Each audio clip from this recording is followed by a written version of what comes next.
Radfave 48, Episode 32, Siena, Italy, May 2000.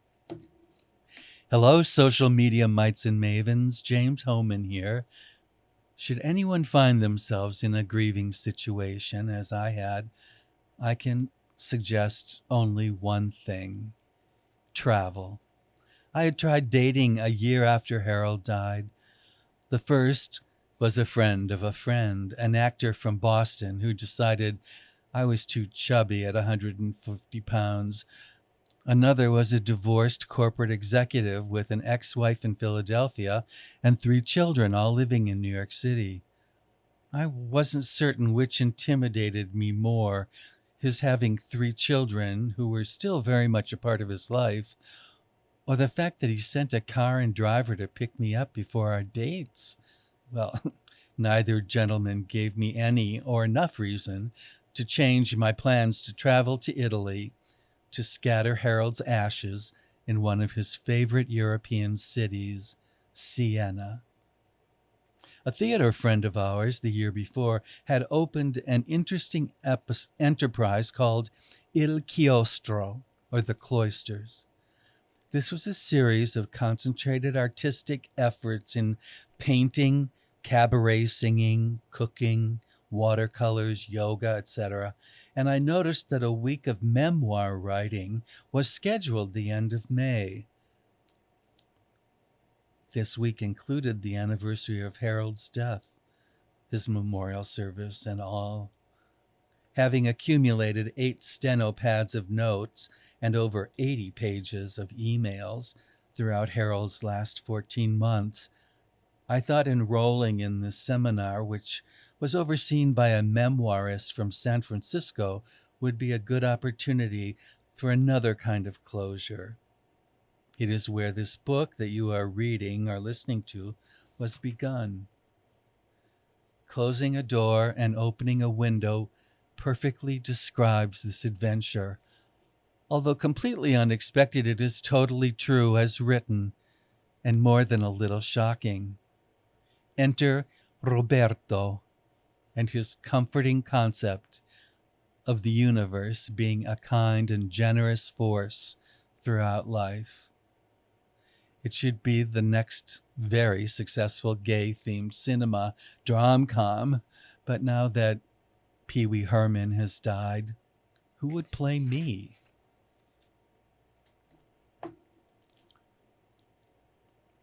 That first year after Harold's death passed more quickly than I had imagined it would. I needed to catch up on my sleep deprivation, but subsequently learned that I had developed sleep apnea. Not having full-time employment, I found time to write, as well as attend an exercise class 3 times a week, and enjoyed dining out with friends. One friend from that class, Michael Melee, who had begun a monthly gay salon in his apartment that allowed a type of socialization that was different from that offered in New York's gay bars. Little did we know that within the first decade of this new millennium, most of those gay bars would be closing. Following one of these salons, Michael spoke to me about his latest endeavor. Along with a female business partner, Michael founded Il Chiostro, or the Cloisters, a company that specialized in offering artistic retreats in Italy to enhance one's spirit and to give each person's creativity a chance to breathe and reconnect. He handed me a brochure of his new business adventure and suggested that a week or 2 in Italy might offer some solace. Coincidentally, a 1-week seminar was being offered at Il Chiostro the end of May on memoir writing. What could be better than a cloistered seminar only 10 kilometers north of Harold's favorite European city, Siena, Italy? I had wanted to celebrate Harold's yahrzeit, which in Judaism is the 1-year anniversary of a death, when the gravestone is usually unveiled. Given that there was no gravestone, I thought Harold might appreciate having his ashes scattered in his favorite European city, since he had always wished to show it to me. The memoir writing workshop at Il Chiostro would give me the perfect opportunity. And with the assistance of our computer and a tiny digital language translator, I planned my first trip to Italy, taking my 64 pages of medical notes and 8 steno pads from the previous year of doctor's visits. I enrolled in a 1-week writing course, beginning my memoir, Seeing Il Chiostro while enjoying beautiful Tuscany. Little did I expect this adventure to open any new window or complete any cycle. Who knew it would lead to a new relationship and spark the memoir you are now listening to? In mid-May of our new millennium, I flew alone to Italy to begin a new odyssey. The skies over Siena were bluer than I had ever imagined.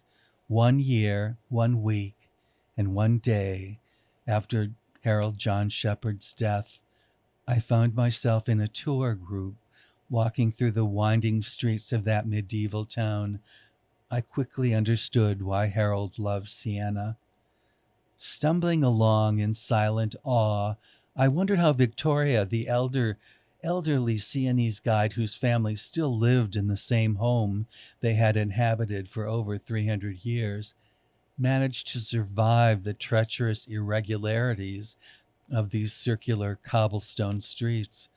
I also wondered what she would say or do if she knew the contents of my backpack, Harold and Tramp's ashes.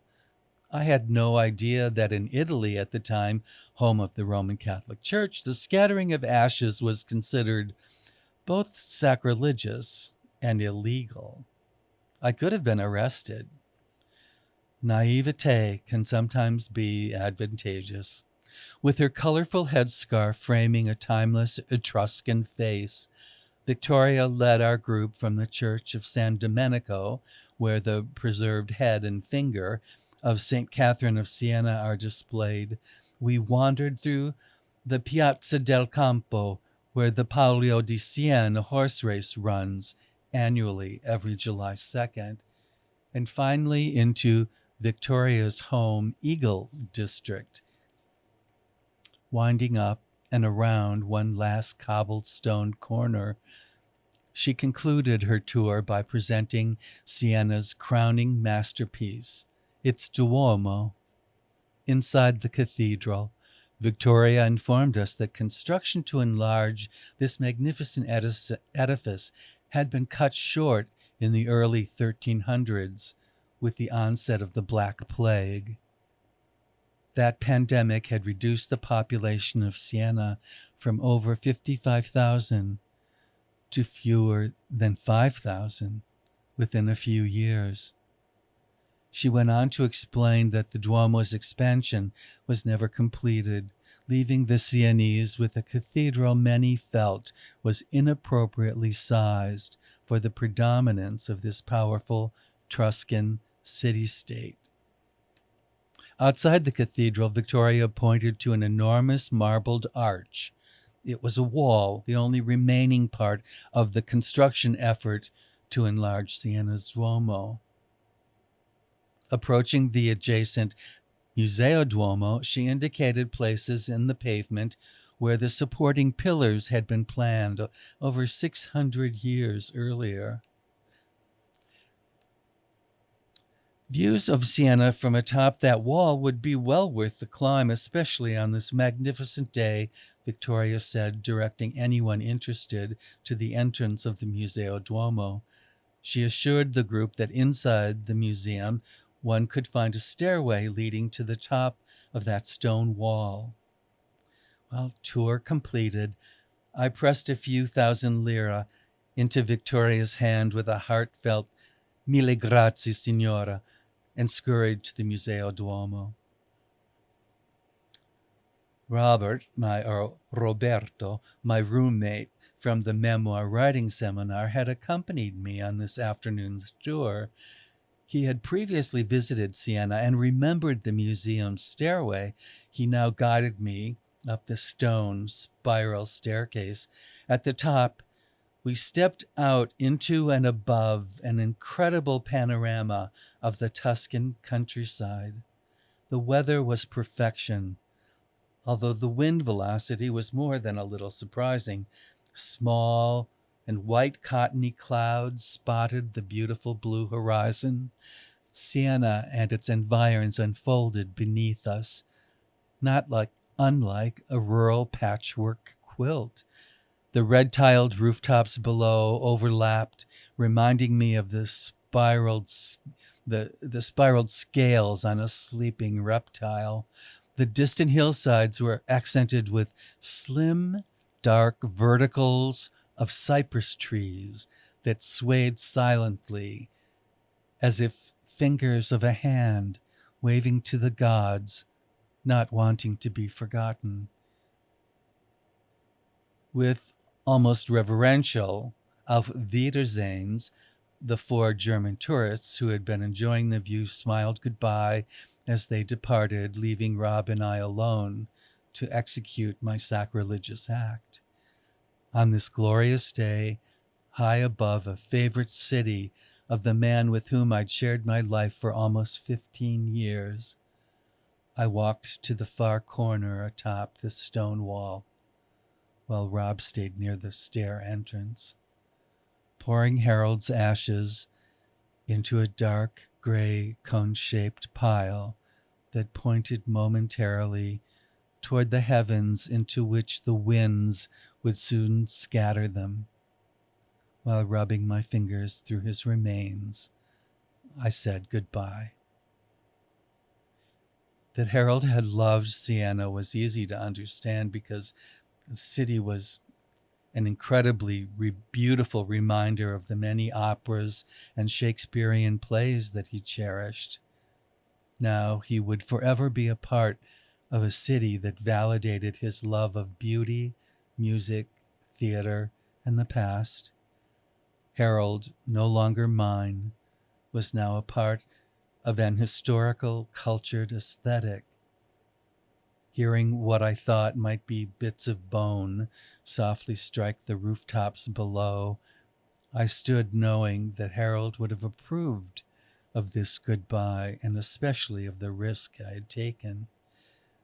During the 13 months of his illness, waves of isolation frequently swept me into strange emotional states that seemed like unknown waters. The unknown, though, had never frightened me. The known did. Harold would die. I would be alone. Now I found myself in a medieval city that he and I had once hoped to share, and I tossed my aloneness out into the universe along with his ashes. Slowly, peripherally through my tears, came the recognition of Rob standing at the opposite end of this wall. He was quietly respectful of my solitude. As we began to leave, he asked most sincerely, "Are you okay? Would you appreciate some company, or would you prefer to be alone? This is my favorite place in Siena." You know, the universe can be a very compassionate resource, Rob wisely advised. We stood together quietly for some time, the situation, the place, the presence of another good man comforting me. Eventually, we decided that a late lunch would be a good idea. Later that evening, after returning to our Tuscan villa, we walked through the surrounding apricot orchards, olive groves, and vineyards. They were filled with fireflies, sparkling, not unlike constellations of departed warriors that had fallen to earth to light our way. The evening seemed flecked with fairy dust. Rob listened as I recounted my life with Harold. Later that night, lost in the comforting darkness of Rob's arms, my new chapter began. And that concludes this podcast. Please check in next week for the final episode, 33. So many endings, and the epilogue. As always, thank you for your time and interest. Until next week, then, be kind, do good, be happy, and love one another, remembering to coexist with tolerance while embracing similarities and respecting differences. Thank you.